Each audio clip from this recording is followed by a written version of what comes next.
It was past midnight in New Delhi. In a secure underground bunker, dim lights flickered over a long table. India's top generals sat in silence, eyes fixed on a single file stamped top secret in bold red ink. A messenger had just arrived from Raw headquarters with an urgent cable.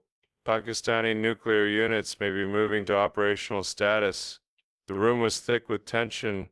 A single thought gripped everyone present. If this report was true, then the Kargil conflict was no longer just a border fight. It was one misstep away from turning into a nuclear nightmare. No one spoke for a moment. Outside, the monsoon rain lashed against the Prime Minister's residence. Inside, history was holding its breath. To understand how India reached this terrifying moment, we have to rewind, not to the Kargil heights, but to the deserts of Rajasthan in May 1998. That's when India shocked the world by announcing it had successfully tested nuclear weapons in Pokhran. 5 underground detonations confirmed what many had suspected. India was now a declared nuclear power. The reaction across the border in Pakistan was electric and furious. The Pakistani public celebrated India's tests as a challenge, demanding that their own country respond. Just 2 weeks later, Pakistan carried out its own tests in Chagai Hills, sending mushroom clouds billowing into the sky. For the first time in history, two nations with a record of bitter wars and unresolved disputes had officially declared themselves nuclear-armed rivals. In theory, this should have made both sides more cautious. In reality, it created a dangerous new calculation in Islamabad's military headquarters. Some Pakistani generals, led by Army Chief Pervez Musharraf, began to believe that their nuclear weapons gave them a shield, that they could launch smaller military operations against India without fearing all-out retaliation, because India would be too scared to escalate into a full-scale war. By early 1999, the political climate between the two nations seemed oddly hopeful. Prime Minister Atal Bihari Vajpayee and Pakistan's Prime Minister Nawaz Sharif met in Lahore in a symbolic peace bus journey that captured the world's attention. Cameras flashed as the two leaders shook hands, signed declarations, and spoke of a new chapter in bilateral ties. But under this thin layer of diplomacy, a secret plan was already in motion. Musharraf and a small circle of top military officers had drawn up a daring operation. Pakistani forces, disguised as Kashmiri militants, would cross the line of control in the Kargil sector and occupy high-altitude positions overlooking India's vital supply route to Leh. The plan was risky, even reckless. At those heights, some above 16,000 feet, oxygen was scarce, temperatures dropped to -40 degrees, and the terrain was almost vertical. But from those peaks, Pakistani forces could choke India's supply lines, forcing New Delhi into a crisis. And if India responded too forcefully, the nuclear card could be waved to make the world intervene in Pakistan's favor. In early May 1999, reports started trickling into Indian Army units stationed in Kargil. Patrols noticed unusual movement on the icy ridges. Supply caches were found in places that should have been deserted. At first, Indian commanders thought these were just small groups of militants, the kind they had dealt with many times before. But as reconnaissance patrols climbed higher, they faced heavy coordinated fire from entrenched positions. Something was different. These weren't ragtag fighters, they were well-trained, well-supplied soldiers, using heavy mortars and machine guns. When captured radio intercepts were analyzed, the truth emerged. These were regular Pakistani troops, from units like the Northern Light Infantry. They had crossed the Luck in large numbers, taken control of key ridgelines, and dug in. By the third week of May, the scale of the intrusion became clear. This was not a minor skirmish, it was an invasion.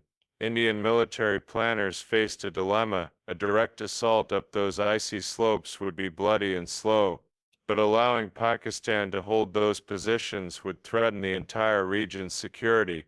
The decision was made. India would launch Operation Vijay to recapture every single peak. As the first Indian counterattacks began, the conflict was still seen as limited. But by early June, Heavy artillery duels thundered across the mountains, and both air forces joined the fight. The war had escalated far faster than anyone expected.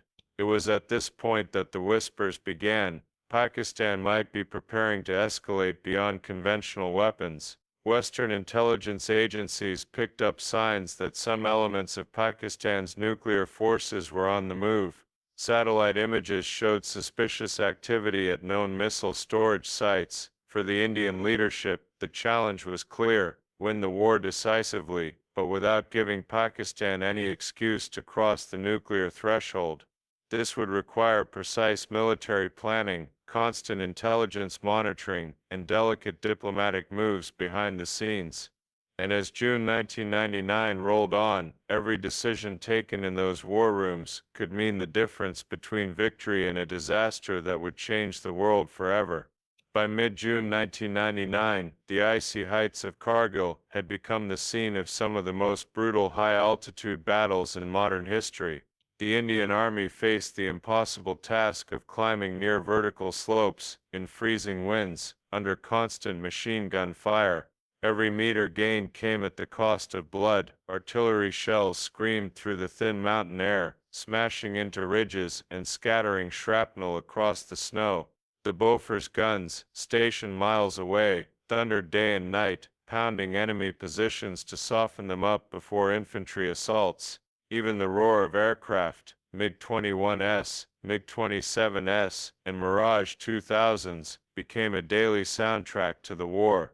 But while the soldiers fought in the mountains, a much more dangerous game was being played in the shadows, one that stretched from Islamabad to Washington to New Delhi's tightly guarded war rooms. By now, RAW and military intelligence had picked up chatter, suggesting that Pakistan might be signaling readiness to use nuclear weapons if the war spiraled out of control. Satellites, too, were spotting unusual movements at Sargodha and other suspected nuclear storage facilities in Pakistan. For Indian decision-makers, this was the nightmare scenario. They were fighting a limited war, but the other side was hinting it could raise the stakes beyond anything South Asia had ever seen.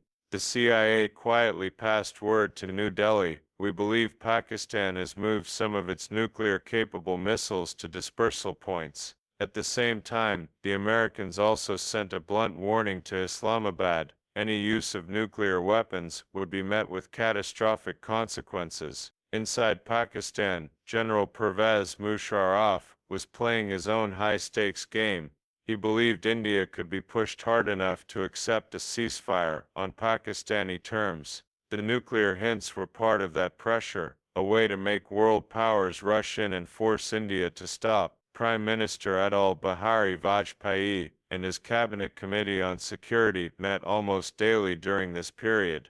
The challenge was enormous. On one hand, India needed to show strength, recapture every inch of its territory, and send a message that aggression would never be rewarded. On the other hand, they had to avoid cornering Pakistan so much that it felt its only escape was through a nuclear escalation. The official orders to the military were crystal clear: do not cross the line of control. The war had to remain on Indian soil to avoid giving Pakistan any excuse to widen it. This restraint wasn't weakness, it was a calculated move to keep the world firmly on India's side while still pushing the enemy back. Meanwhile, on the front lines, battles like Tololing, .5140, and Tiger Hill became symbols of Indian grit. Soldiers climbed sheer cliffs at night, hauling weapons on their backs, using ropes and ice axes to gain the element of surprise. The assault on Tiger Hill was particularly daring. The peak towered over the entire sector, giving whoever held it a massive tactical advantage. For days, Indian artillery hammered it from all sides. Then, in a night assault, Indian troops scaled the near-vertical rock faces, surprising the defenders. When the tricolor was finally planted on the summit, it became one of the most iconic moments of the war. But even as these victories came, the nuclear whispers did not fade. Western media began speculating openly, with South Asia on the brink of its first nuclear war. CNN and BBC aired maps showing missile ranges, Analysts debated nuclear winter scenarios, and in both India and Pakistan, ordinary citizens wondered if the next siren they heard would be the last. Behind the scenes, Washington became the nerve center of the diplomatic effort to prevent escalation.